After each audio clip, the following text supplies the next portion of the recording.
Talisay City Vice Mayor Alan Bukaw miangkon nga kuwang pagyod ang pagpatuman sa kampanya batok sa illegal nga drugas. Apan mihimaka kini nga why political will ang mga opisyal sa mong dakbayan pagpatuman sa programa.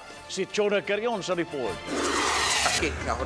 Miangkon ang Vice Mayor nga kinahanglan nga mas hingusgan ang kampanya batok droga sa dakbayan.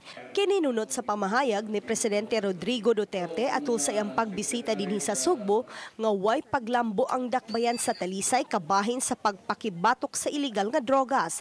Apan matud ni Bukaw nga wa magmika ang kapulisan kabahin niini. Daghang bypass, daghang apprehension, gani sakit nga hunahunaon, daghang namatay tungod sa atong programa. Siguro katong gihatag sa presidente nga mensahe, kuan siguro to murag another wake up call nga wa pagyud dili pagyud bastante ang programa nga gihimo sa lokal nga gobyerno sa Talisay. Gihimakak usab ni Bukaw nga way political will silang mga opisyal sa dakbayan kay sakto man ang ilang suporta nga gihatag sa kapulisan.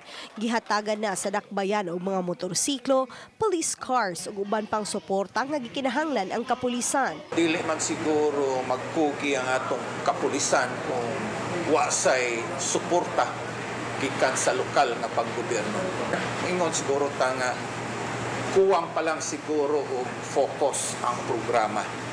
Kay ang kaming mga lokal nga opisyales igo raman nimo channel ngadto sa atong kapulisan.